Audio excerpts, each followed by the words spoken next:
저희를 되게 인도하여 주옵소서. 역사하시고 함께 하신 우리 주 예수 그리스도 이름으로 기도하옵나이다. 아멘. 이곳에 나와 예배드리시는 모든 분들의 삶에 그리스도의 평안이, 사랑이 가득하시기를 주님의 이름으로 축복합니다. 우리가 믿음의 길을 걸을 때 항상 선택의 순간에 놓이게 되죠. 우리는 그 선택의 순간에서 하나님의 말씀의 기준을 두고 선택해야 된다는 것 압니다. 그런데 그런 선택을 하지 못하고 순간순간 나의 기준, 나의 판단을 가지고 선택할 때가 많습니다. 왜 이렇게 선택하게 되는 걸까요? 믿음을 가지고 살아가기를 원하고 주님을 붙잡고 살기를 소망하지만 왜 자꾸 믿음대로 살지 못하는 모습들이 우리 가운데 있게 되는 걸까요? 오늘은 제자들이 예수님을 버리는 상황을 통해서 믿음을 선택하지 못하는 이유가 무엇인지에 대해서 함께 살펴보기를 원합니다. 예수님께서 베드로와 야고보와 요한을 데리고 겟셋마네 동산에 올라가셔서 기도를 하셨습니다. 시험에 들 때에 승리할 수 있도록 미리 기도의 자리 가운데 마련해 주신 겁니다.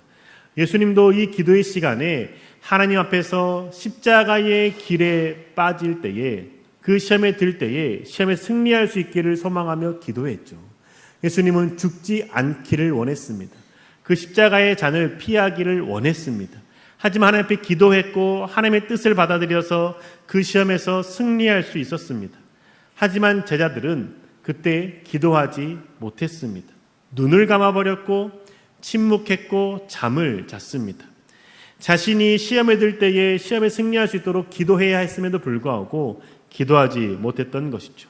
그렇게 기도하지 못한 제자들은 결국 오늘 우리가 말씀해 본 것처럼 예수님을 버리고 도망치고 맙니다. 기도하지 못했기 때문에 도망치고 버린 것도 있지만 또 다른 이유가 있다라는 겁니다. 예수님은 제자들이 기도하지 못하고 잠들었는 모습을 보고 3번이나 깨우셨는데 그때에 때마침 유다가 예수님을 붙잡으러 왔습니다. 그걸 보았습니다. 예수님이 그것을 보게 된 장면은 한밤중에 기도하고 있을 때에 저 겟셋마네 동산 아래에서 많은 횃불들이 산을 향해 오는 것을 보았기 때문입니다. 가룟 유다가 예수님께서 자주 기도하러 가시는 그 겟셋마네 동산에 성전 경비대원들과 함께 붙잡으러 온 것이죠. 요한복음 18장 2절과 3절의 말씀입니다. 그곳은 가끔 예수께서 제자들과 모이시는 곳이므로 예수를 파는 유다도 그곳을 알더라. 유다가 군대와 대제사장들과 바리새인들에게서 얻은 아랫사람들을 데리고 등과 횃불과 무기를 가지고 그리로 오는지라. 유다가 예수님과 함께 최후의 만찬할 때에 예수를 팔고자 그 자리를 박차고 나왔었습니다. 그리고 대제사장을 찾아갔었죠. 그리고 성전 경비대원들의 병력을 받아서 예수님을 붙잡으러 갔습니다. 그런데 그 마가의 집에는 예수님이 계시지 않았습니다.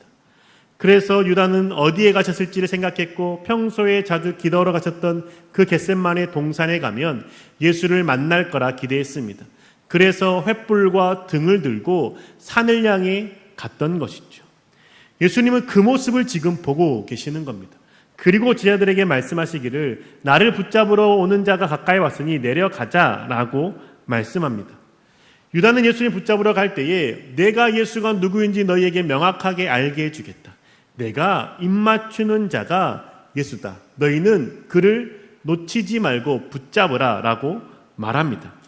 마가복음 14장 43절과 44절의 말씀입니다. 예수께서 말씀하실 때에 곧 12 중에 하나인 유다가 왔는데 대제사장들과 서기관들과 장로들에게서 파송된 무리가 검과 몽치를 가지고 그와 함께 하였더라. 예수를 파는 자가 이미 그들과 군호를 짜이르되 내가 입맞추는 자가 그이니 그를 잡아 단단히 끌어가라 하였는지라.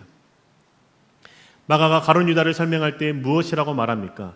12 중에 하나라고 말합니다. 12 제자 중에 한 명이라고 말하는 것이죠. 예수님과 가장 가까웠던 제자, 예수님과 동고동락하며 3년을 보냈던 제자 중에 한 명이 예수님을 붙잡으러 간다라고 말하는 겁니다. 예수님을 사랑했던 제자 가룟 유다가 대제사장들에게 예수님을 팔아넘긴 은 30냥의 값을 치르기 위해서 지금 성전 경비대와 함께 예수를 붙잡고자 횃불을 들고 무기를 들고 찾아가는 것이죠. 그러면서 내가 예수가 누구인지 잘 아니 내가 입맞추는 자를 예수로 확신하고 붙잡으라 라고 말하는 겁니다. 그 입맞춤의 의미 무엇입니까? 사랑과 존경의 의미입니다. 그 입맞춤의 의미는 선생님에 대한 예의를 표현하는 의미입니다. 태도입니다. 그런데 그 태도가 배신의 도구로 변하게 되는 것이죠. 예수님에 대한 예의와 사랑과 존경을 담아 하는 그 입맞춤이 이 자가 예수라는 것을 알려주고 예수를 붙잡게 하는 배신의 징표가 되어버렸다는 겁니다. 겉으로는 예수님을 사랑한다라고 말하고 겉으로는 예수님을 존경한다라고 표현하지만 마음속으로는 예수님을 버리고 예수님을 배반하며 예수님을 팔아 은 30을 취하는 마음을 가지고 있었다라는 것이죠. 겉으로는 누가 봐도 예수님의 제자요 예수님을 존경하는 자의 모습으로 입맞춤하지만 그의 마음속에는 은 30을 취하고 싶은 마음, 자신의 이득을 보고자 하는 마음, 그 마음으로 예수님께 입맞춤한다라는 겁니다. 저와 여러분의 믿음의 태도가 이럴 때가 있지 않습니까? 예수님을 사랑한다 말하고 주를 위한다라고 말하지만 그 마음속에는 나의 이익을 취하고 싶을 때가 있지 않습니까?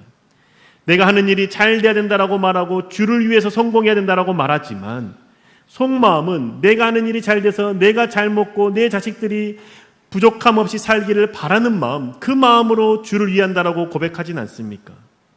내가 온 마음을 다해 예배를 드리며 모든 공예에 참석하지만 이 예배 드리는 것이 주를 사랑하는 마음으로 예배 드리는 것이 아니라 내가 이만큼 주를 위해 헌신한다는 것을 다른 사람들이 알아주기를 바라고 나의 믿음이 얼마나 좋은지 인정해 주기를 바라는 마음으로 예배를 드리는 마음 있진 않습니까?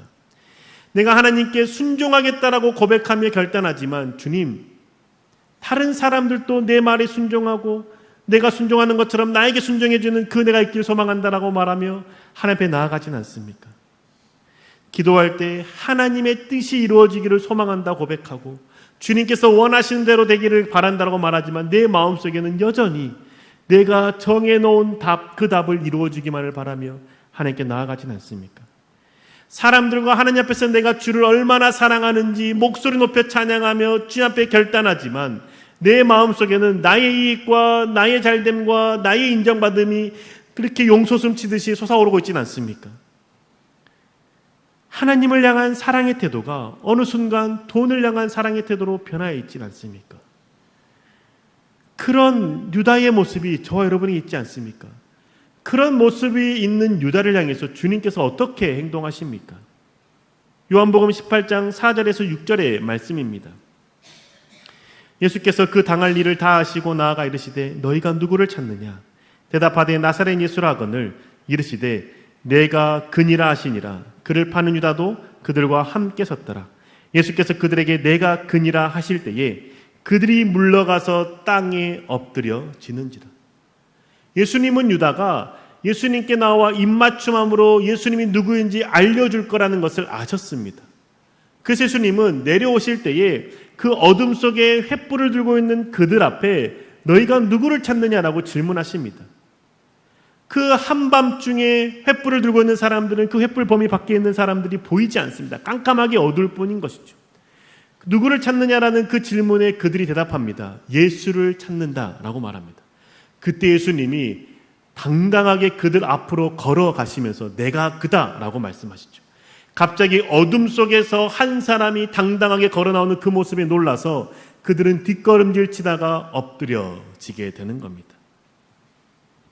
유다가 배신해서 입맞춤할 것을 아시는 주님께서, 누가 예수인지에 대해서 사람들에게 알려줄 것을 아시는 주님께서 예수님이 먼저 당당하게 내가 너희가 찾는 예수다라고 하며 그들 앞에 자신의 모습을 나타내시는 것이죠. 그리고 나서 유다가 일어나서 예수님께 입맞춤할 때에 예수님은 그 유다를 뿌리치지 않습니다. 그 유다를 향해서 이 배신자여라고 말하면서 그를 책망하지 않습니다. 그냥 내버려 두시고 허용해 주십니다. 예수님을 배신할 걸 아는 유다 앞에서 예수님은 자신의 모습을 당당하게 드러내신 것이죠. 내가 너희들이 찾는 예수다라는 것을 보여주시는 겁니다. 주님은 어쩌면 우리가 주님 앞에 내가 주를 사랑한다 말하면서 내 욕심을 채우는 우리의 모습 아십니다. 그러면서도 주님 우리 가운데 하시는 그 마음은 내가 너가 찾는 예수다라는 것을 알기를 바라신다라는 것이죠. 그 마음을 가지고 우리 가운데 찾아오신다라는 겁니다. 예수님이 누구인지 그들 앞에서 밝히 보이셨습니다. 찾는 자가 나라는 것을 알려주셨습니다. 그러자 성전 경비대원들이 예수님을 붙잡으려고 성큼성큼 다가왔습니다. 그때 옆에 있던 베드로가 칼을 들어 휘두릅니다. 그 칼을 휘두르는 그 휘두름에 말고의 기가 잘려버립니다. 마가복음 14장 47절의 말씀입니다. 곁에 서 있는 자 중에 한 사람이 칼을 빼어 대제사장의 종을 쳐 그 길을 떨어뜨리느니라. 베드로는 주를 위해서 칼을 휘둘렀습니다. 자신을 위한 마음은 없었습니다. 정말 주님이 메시아가 되기 위해서 주를 살리기 위해서 붙잡으러 온 자들 앞에 자신이 앞장서서 칼을 들어서 목숨을 걸고 휘둘렀습니다. 주를 위해서 자신이 대신 싸워서라도 예수님이 죽지 않고 메시아, 유대인의 왕이 되기를 바라는 마음에 헌신되는 태도였던 것이죠. 그런데 주님은 이 방법이 주님을 위한 방법이 아니라는 것을 아셨습니다. 하나님이 원하시는 방법이 아니라는 것을 말씀하십니다. 그 방법은 베드로가 생각한 방법입니다. 베드로는 주님이 메시아가 되려면 살아야만 한다라고 생각했습니다. 그래야 메시아가 된다라고 믿었습니다. 그래서 메시아를 살리기 위해서 칼을 휘둘렀고 자신이 대신해서 죽을지언정 예수를 살리겠다라고 헌신되는 태도로 칼을 휘두른 겁니다. 그런데 예수님은 사셔야 메시아가 되는 게 아니라 죽어야 메시아가 된다라고 말씀하시는 것이죠. 그래서 베드로에게 칼을 집어넣으라라고 하시지 않습니까? 우리가 베드로처럼 신앙생활할 때가 있습니다. 주를 위해서 나를 헌신합니다. 나를 위한 헌신이 아닙니다. 정말 주를 위한 것이고 교회를 위한 헌신과 애씀과 수고와 노력입니다. 교회 내에서도 교회를 위해서 헌신하는 모습들이 가운데 있습니다. 그 모습이 어떻게 가끔씩 드러납니까? 교회를 지키기 위해서, 교회가 잘 되기 위해서 교회 가운데 어려움이 되는 사람을 내쫓을 때에 그 사람을 정죄하고 판단하고 쫓아낼 때에 그런 일들을 행하지 않습니까? 교회를 지킨다라는 명목으로 관계를 깨뜨리는 사람을 조용히 쫓아내고자 하고 내쫓고 싶은 마음으로 정죄하고 판단하는 마음, 상처 주는 마음, 그 태도가 우리들 가운데 있을 수 있다는 것이죠. 누군가가 그 사람을 내쫓기를 바라는데 아무도 나서려고 하지 않습니다. 그럴 때 내가 욕먹을 것을 각오하면서 교회를 사랑하는 마음, 교회를 위하는 마음으로 그 사람에게 가서 그 사람에게 싫은 소리를 하고 그 사람이 교회에 나오지 못하도록 합니다.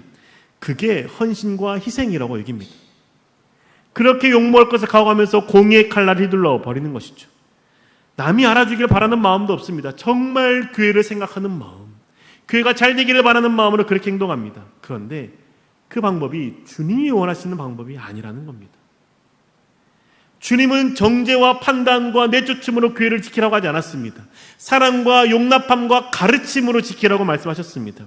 그래서 주님은 그 교회 공동체가 잘 되기를 원한다라면 연약하고 관계를 깨뜨리는 자가 있다 할지라도 그 사람을 품고 용서하며 가르치며 바른 길로 인도할 수 있는 수고하라라고 알려주시는 것이죠.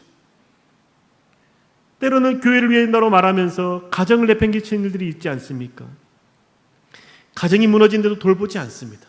가정의 살림이 망가져도 내팽개쳐 버립니다. 교회를 위한 헌신을 통해서 주를 위한 헌신만이 주님께서 우리 가정을 돌봐주시고 나 또한 돌봐줄 거라는 믿음 때문인 것이죠. 다른 사람을 정죄하는 마음도 없습니다. 내가 이 교회를 사랑하는 마음, 교회가 잘 되기를 바라는 마음으로 몸이 부서져라 섬기고 가정을 내팽개치고 하나님 앞에 나아갑니다. 그런데 주님은 교회를 사랑하는 마음 아십니다. 근데 그 방법이 잘못됐다라고 말씀하시는 것이죠. 주님은 네 몸이 부서져라라고 교회를 그렇게 섬기라고 말씀하지 않았습니다. 부모를 공경하라 말씀하셨고 자녀를 사랑하며 바르게 양육하라라고 말씀하셨습니다.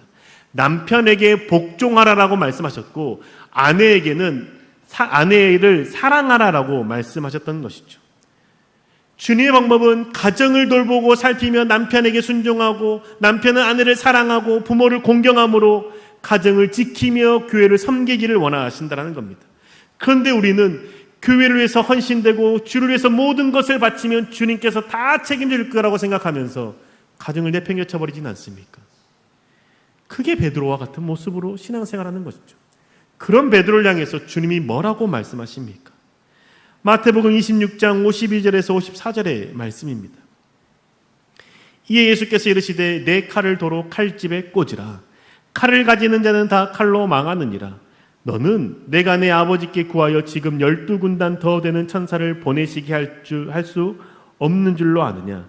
내가 만일 그렇게 하면 이런 일이 있으리라 한 성경이 어떻게 이루어지겠느냐 하시더라. 베드로 향해서 칼을 집어넣어라 라고 말씀하십니다. 너의 방법으로 나를 메시아가 되게 하려고 하지 말라라고 말씀하시는 것이죠. 너의 방법으로 나를 위해서 헌신하려고 하지 말라라고 말씀하시는 겁니다. 주님은 12군단도 더 되는 천사 내가 지금 불러서 이들을 물리칠 수 있는 것 네가 모르니? 그런데 이렇게 한들 하느님의 말씀이 이루어지겠니? 안 이루어진다라는 것이죠. 이렇게 말씀하신 의미가 무엇입니까? 하나님 나라를 세우는 데 있어서의 방법은 하나님의 방법으로 세워져야 된다는 것이죠. 하나님 나라를 세우기 위한 그 목적을 이루기 위해서 인간의 방법으로 세워지는 것이 아니라 하나님의 방법으로 세워진다라고 말씀하는 겁니다. 베드로는 인간의 방법, 주가 살아야 메시아가 되고 유대인의 왕이 될 거라고 믿었습니다.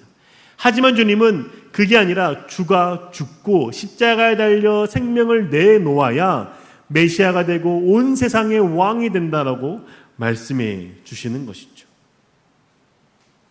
그래서 주님은 베드로에게 칼을 집어넣어라라고 말씀하시고 나를 붙잡아 가라라고 성전 경비대원들에게 이야기하는 것이죠.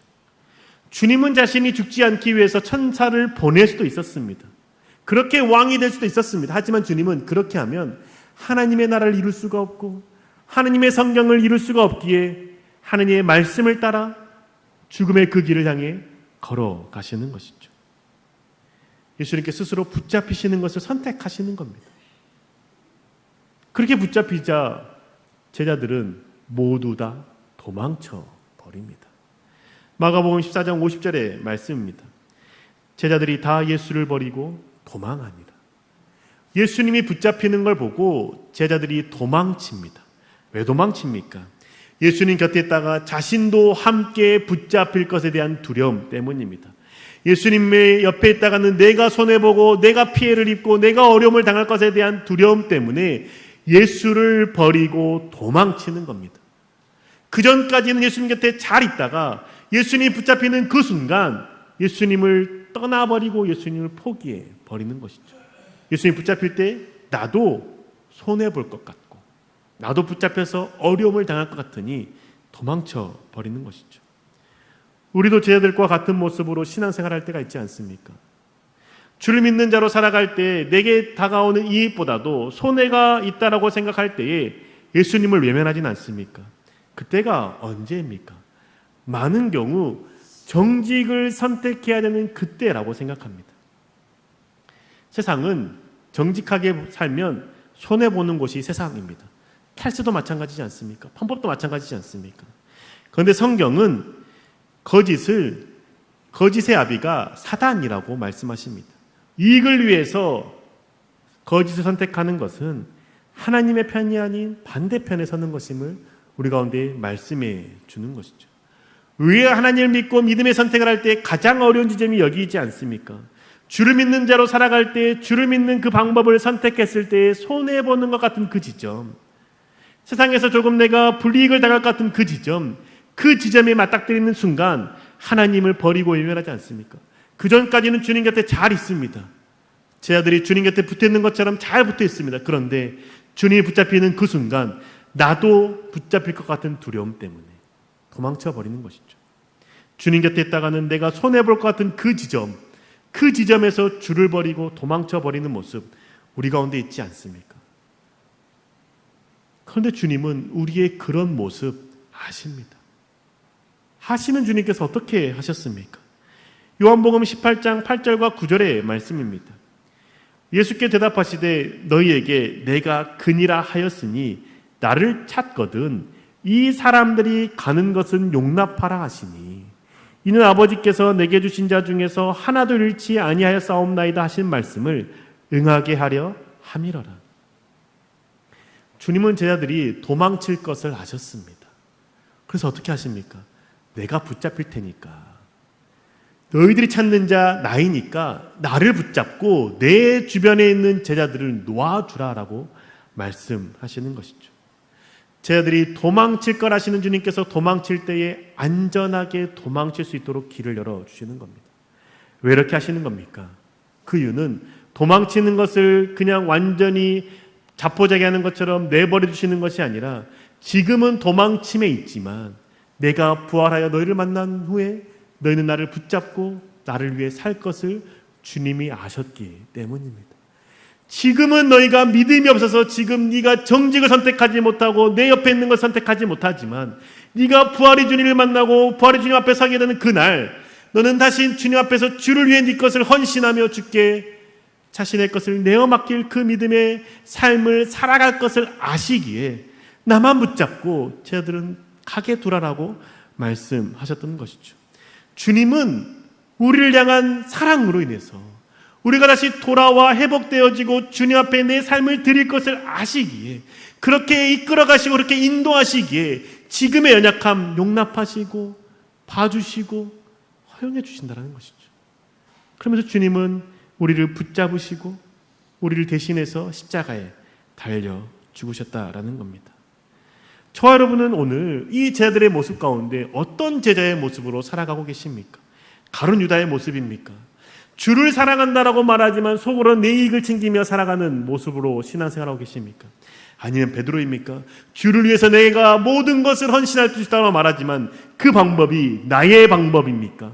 하나님의 방법을 하지 않고 내 방법, 내 방식대로 주를 위해 헌신하며 살아가면서 내 믿음을 주께 보이는 자로 살아가고 계십니까? 아니면 다른 제자들입니까? 주님 곁에 있을 때에 손해볼 것 같은 그 순간에 도망치고 주님 곁에 있을 때 뭔가 이익이 되고 좋은 걸 볼 때는 붙어있는 그런 제자의 모습으로 살아가고 계십니까? 이 제자들은 주님을 다 배신하고 자신의 방법대로 행동하고 선택했습니다. 그런데 예수님은 똑같이 육신을 입으신 예수님께서는 하나님 앞에서 하나님을 배신하지 않고 자신의 방법으로 그 메시아가 되는 것을 선택하지 않았습니다. 왜 같은 인간의 모습으로 계신 예수님과 제자들 사이에서 이런 차이가 발생하는 걸까요? 그 이유가 무엇일까요? 저는 그게 죽음을 받아들이느냐 죽음을 받아들이지 못하느냐에 있다고 생각합니다. 예수님은 겟세마네 동산에서 기도하실 때 죽음을 거부하고 싶었습니다. 죽음을 외면하고 싶었습니다. 받아들이고 싶지 않았습니다. 그런데 기도 끝에 그 죽음을 받아들이셨습니다. 죽는다라는 사실을 인정하셨습니다. 내가 죽을 수밖에 없다라는 것을 받아들이시고 수용하셨습니다. 이 십자가의 길을 걷고 죽는 게 내가 걷는 길임을, 죽음 앞에 서는 게, 죽음을 맞아들이는 게 나의 삶이라는 것을 주님은 아셨습니다. 그래서 가룟 유다가 와서 예수님께 입맞춤을 하기 전에 내가 먼저 그다라고 말씀하시면서 자신을 드러내셨습니다.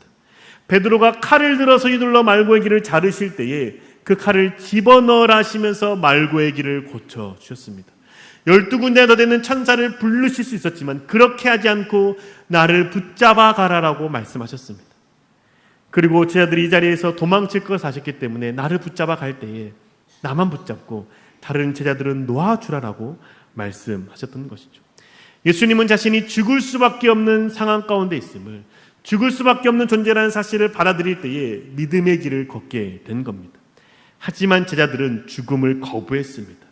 받아들이지 않았습니다. 자신이 오래오래 살 거라고 생각했습니다. 가룟 유다는 예수 그리스도를 팔고 배신한 그 돈을 가지고 그나마 풍요롭게 살려고 생각했습니다.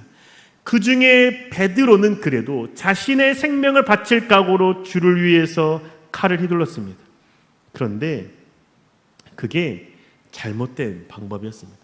주님은 베드로가 그렇게 죽기를 원하지 않았습니다. 주를 위해서 자신의 내 목숨을 내 바치는 것, 그렇게 죽기 원하시지 않았었던 것이죠. 다른 제자들은 죽는 것 자체가 두려워서 주님을 버리고 도망쳐 버립니다. 우리가 죽음을 생각하지 않을 때에는 내 자신의 이익만을 선택하며 살아갑니다. 그렇다고 죽음을 생각하며 살아가는 사람은 스스로 자신의 잘못된 방법으로 죽음을 선택하려고 할 때도 있습니다. 주님 그 모든 게 잘못됐다라고 말씀하시는 것이죠. 우리가 삶을 살아갈 때 주님이 나를 부르시는 그 죽음의 순간, 주님이 나를 만나주시는 그 죽음의 순간을 수용하고 인정하고 받아들일 수 있어야 됩니다. 그때가 언제인지 모른다라는 것 또한 우리는 인정해야 됩니다. 그런데 우리는 많은 사람들이 그 죽음은 지금으로부터 수십 년 후에 나에게 찾아올 거라고 생각합니다. 아니, 수년 뒤에 나에게 찾아올 거라고 생각합니다. 그렇게 지금 당장 한 달 뒤에 내가 먹고 마시고 살 수 있는 것들에 대해서 목을 매며 그 작은 이익을 위해서 예수님을 배신하고 예수님을 버리고 예수님을 부인하는 것을 선택하는 것이죠. 내가 매일 죽는다라는 사실을 생각할 때에 불확실한 내일을 위해서 주님을 파는 자가 되지 않습니다. 내일 우리가 눈을 뜰 수 있다는 것은 우리의 소망일 뿐이지 그것은 주님만이 아신다는 겁니다. 그런데 우리는 그것을 생각하지 않습니다. 우리는 믿어 의심치 않습니다. 내일 또 살아 숨쉬고 내일 밤에 편안하게 누울 거라는 것을 어느 누구도 부인하지 않습니다. 그런데 이런 삶을 살아갈 때 우리는 주님 앞에 서는 것을 준비하지 못하고 살아가게 됩니다. 더 나은 내일을 위해서 예수님을 배신하고 배반하고 버리게 되는 것이죠. 저 또한 이런 생각을 하지 못하고 살아갔습니다. 이번 한 주만 해도 그랬습니다. 몸도 힘들고 마음도 지쳐서 그냥 집에서 웃지 않고 작은 일에도 짜증내며 살았습니다. 그냥 내가 하고 싶은 대로 했습니다. 그래도 괜찮다라고 얘기했습니다. 그런데 어제 말씀을 준비하면서 그런 모습이 예수님을 부인하고 배신하고 팔아넘긴 제자들의 모습과 다를 바가 없다는 것을 생각했습니다. 오늘 밤에 주님이 나를 부르신다면 내 모습 이대로 주님 앞에 설 수 있을까 생각해 보게 되는 것이죠. 내일 주님이 나를 부르신다면 내가 주님 앞에서 무엇이라고 말할까? 그것을 생각해 보이지 않을 수 없었다라는 겁니다. 그래서 나의 태도를 바꾸게 되는 것이죠. 주님이 나를 부르실 때 언제든지 주님 앞에 기쁘게 주를 맞이할 준비를 하며 살아가게 된다라는 겁니다. 이 사실을 생각하지 않을 때 우리는 항상 죽음은 내게서 저 멀리 있는 것처럼 생각하며 지금 당장의 좋은 것, 이익을 바라보며 주님을 등지며 살아가게 됩니다. 그리고 저 먼 훗날 죽기 전에 주님 앞에 회개하고 주님 앞에 서기를 소망하며 사는 것이죠. 저와 여러분은 죽음이 어떻게 내 삶에 찾아올지 아는 사람은 아무도 없습니다. 주님이 재림하심으로 찾아올지 아니면 어느 순간 어떤 사건을 통해서 나를 부르실지 우리는 알 수 없습니다. 근데 그 죽음을 두려워할 필요는 없습니다. 왜냐? 죽음은 주를 만나는 통과하는 문이기 때문이죠. 주님이 언제 나를 찾으실지 알 수 없기 때문에 내가 매일 주님 앞에서 주를 만나겠다는 마음으로 살아간다면 우리의 삶에 주를 향한 믿음의 선택들을 하며 살 수 있지 않겠습니까? 이 땅에서 주님과 함께 동행하며 살아가다가 주님이 부르시는 그 순간 주님께 기쁨으로 달려가 주님 품에 안기며 주님 나를 부르셔서 감사합니다라고 고백하며 살아갈 수 있지 않겠습니까? 저와 여러분의 지금 믿음의 길을 걸을 때에 예수님처럼 죽음을 온전히 받아들이는 자로서의 삶을 살아가십니까? 아니면 죽음이 저 멀리 있다고 생각하는 제자들처럼 살아가십니까? 사랑하는 군산교회 교회 여러분, 우리에게 주어진 생명 영원하지 않습니다. 하나님께서 우리 가운데 오늘을 허락하셨기에 오늘을 살아가는 것뿐입니다. 그렇기에 불확실한 내일 그것을 바라보면서 오늘 주님을 배반하는 것 선택하지 맙시다. 잠시 얻을 수 있는 이익 때문에 그 이익이 내일 나에게 유익이 된다고 생각하면서 주님을 배신하는 자가 되지 맙시다. 주님을 위한다고 생각하면서 내 판단으로 칼을 휘두르며 남을 정죄하고 판단하는 자가 되지 맙시다. 그 순간 주가 나를 부르시면 어떻게 주님 앞에 서시겠습니까? 우리가 믿음의 길을 선택하지 못하는 이유, 죽음을 생각하지 않기 때문에 믿음의 길을 선택하지 못한다라고 생각합니다. 죽음은 언제든지 찾아올 수 있습니다. 그건 무거운 것이 아니라 주를 만나러 가는 기쁨의 문을 통과하는 것뿐이라는 것이죠. 그래서 우리 언제든지 주님이 나를 부르실 때에 그 주님의 부르심 앞에 기쁨으로 나아갈 수 있기를 소망하며 매일매일의 삶을 살아가 봅시다. 미움이 아닌 사랑을 실천하고 정죄가 아닌 섬김을 선택함으로 상대방을 이용하는 자가 아니라 내가 대신 희생하며 주를 위해서 기꺼이 손해보는 것을 감내하는 것을 선택하며 살아가 봅시다. 그러할 때 주님과 동행하는 기쁨이 무엇인지 누리게 될 것이고 주님과 함께하는 영원한 생명의 기쁨을 맛보게 될 것입니다. 그늘 누리시는 저 여러분 되시기를 주님의 이름으로 축복합니다. 기도하겠습니다. 하나님, 주님의 사랑 안에 살아가는 자임을 고백합니다. 그 사랑이 언제나 우리를 풍성케 하심을 고백합니다. 근데 그 사랑은 주님께서 죽으심으로 우리 가운데 보여주신 사랑입니다.